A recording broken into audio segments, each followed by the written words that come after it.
電機と天才トリップ・ホーキンスが世に送り出したマルチプレイヤーだ。 It's a new experience. それは全く新しい体験。 Hey everybody, welcome back to Video Episode. Here we're continuing the series, so 3DO doesn't suck, and I'm here to convince you why, and if you can't tell already, we're taking a look at Way of the Warrior today.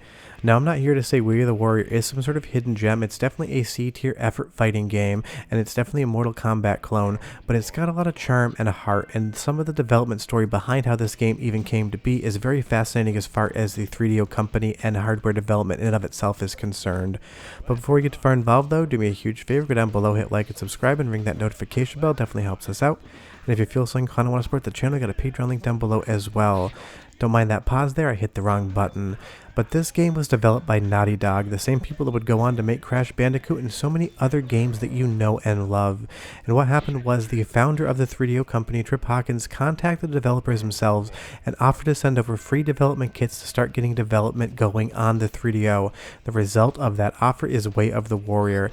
Now this game definitely is janky, there's no two ways around it, but in that jank is a lot of charm, and when I did an episode, a special in fact, on Virtual Highlight on the Sega Saturn, I said, I am willing to forgive some jank if you can tell that the developers really tried their best and tried to make a game that was new and unique. Way of the Warrior is 100% that game.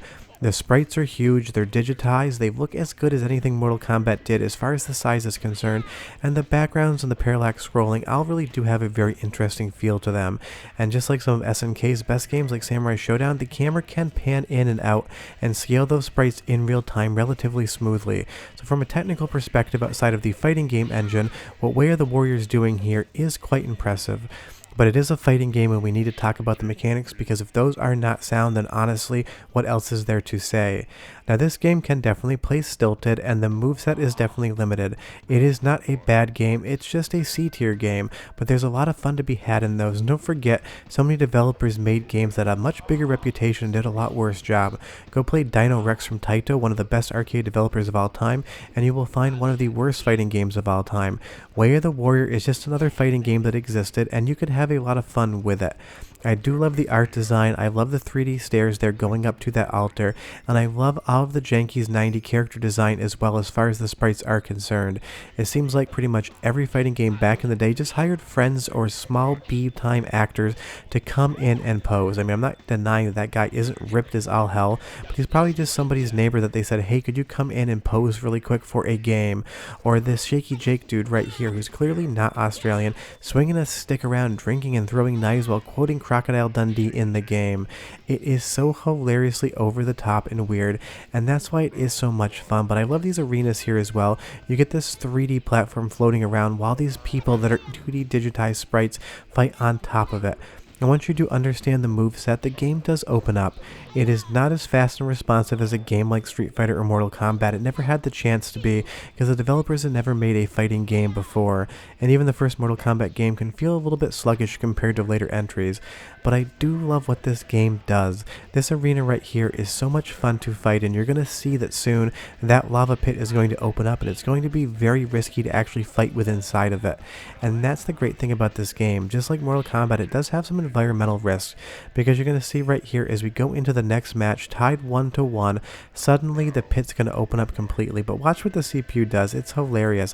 After a couple hits, every once in a while, it'll just basically forget what it's doing, and it'll suicide itself into the lava pit, and you get this gigantic gore skeleton sliding down your screen. It's total B-movie horror schlock, but it just works in the context of the game, and it definitely makes you smile and enjoy yourself when you're playing it.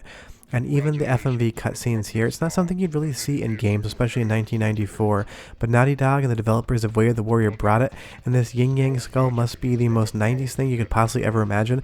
It's like Pogs came to life again. If you don't remember Pogs, you're definitely not as old as I am. Now I'm going to try to give you a sound sample, but some of the music in here was made by White Zombie, and if you don't know who White Zombie is, maybe you know who Rob Zombie is. So go ahead and listen. If I come back in about 5 seconds, that means I couldn't let you listen. And unfortunately, that's exactly what happened because Uncle Rob and the White Zombie crew were not in the mood for you to listen to the soundtrack to Way of the Warrior today. And I would say that 99 out of 100 times that any developer gets music from an actual performing musician or has them perform for the game in and of itself, it's something that is definitely not going to be able to be exhibited on YouTube.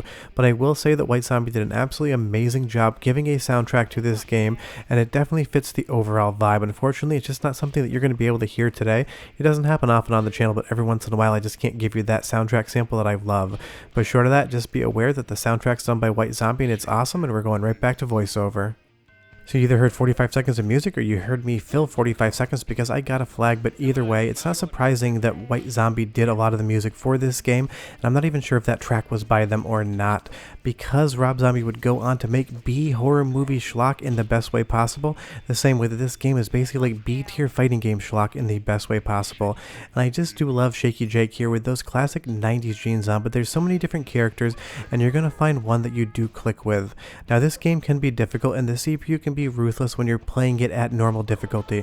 Do be aware that if you adjust the difficulty anywhere below normal though, and in this instance it's a damage slider, you cannot fight the final boss until you at least go to the normal difficulty. The game never warns you of that, but it's definitely something you're probably going to find out. And of course, like any other fighting game from the 90s, it's got to have fatalities, and some of them are quite good and do, I think, rival what Mortal Kombat did. I just love that there, the quick draw of the sword out of the sheath, and his head popped off like a dandelion that you flicked with your thumb. It works, it's fun, and there's so much inspiration here. Like, this just kind of feels like a Bruce Lee movie cover here, with that glowing red Sonic Golden Hour in the background, and the characters being lit in a completely different manner because they would be darker at the front. That's not something I usually see in games of this era, a full understanding of lighting sources and actually lighting the characters in the way you expect them to be. These characters would be in silhouette if you pointed a camera at them in real life because the light source is directly behind them. So the fact that the artists and developers understood that here and actually went for it shows me that they were really trying to make the best possible game. And it's just not at all surprising it ends up not being amazing because they had no experience actually making fighting games.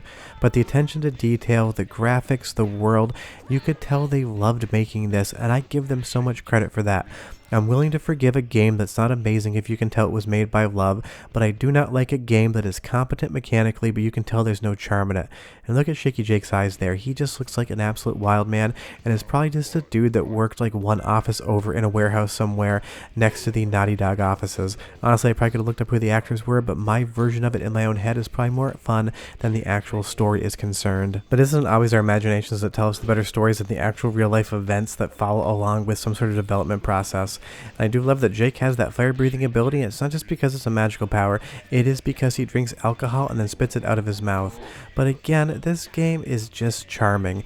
It's one of those titles, it's not good as far as the capital G version of that word is concerned, but it is so much fun, and if you play as a two-player experience, it opens up even more because you're not dealing with the very cheap CPU at later difficulty levels and stages. If you actually want to see the ending of this game, it can be quite difficult, but once you learn the moveset to find a character you like, you can kind of understand what the engine is asking of you and kind of take advantage of it, because there's definitely some staggers and definitely some stun locks you can get in this game if you play the correct way that's going to make it basically an instant win. But another interesting thing it does, and only in one stage, is it has different heights as well. That's not something you would see very often. The only other game I can think about doing this is going to be Virtua Fighter 3, where some stages actually had stairs in them. And there are power-ups in the game. Our opponent just basically became invulnerable there for just a moment. You can turn invisible, you can get larger, you can get smaller. You'll see these potions and vials get thrown onto the stage, and you could utilize those in real time to actually change the gameplay, which is a really interesting mechanic. And it's not surprising that Naughty Dog would develop this because obviously in Crash Bandicoot, power-ups and different things you can collect in the stage were hugely important. But this game moves fast, it's responsive, the digitized sprites look really good. They do lack some frames of animation, they're not the smoothest thing in the world, but they're big and they're fun to look at, and all of the scaling in the screen just works as well. If you think about this as a Samurai Showdown game created by the same people that made Crash Bandicoot, you might start to like it a little bit more as opposed to thinking about it as an also-ran fighting game for the 3DO. Because not every single fighting game can be Street Fighter or Garu Mark of the Wolves or Mortal Kombat, and that's totally fine.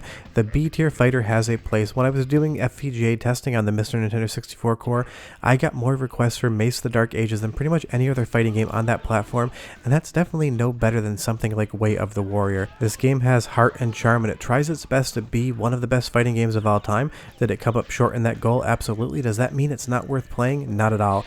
It's fun, and I think if you check it out, you're going to find a lot to love about it. Sure that. I'll see you guys next time. Bye-bye.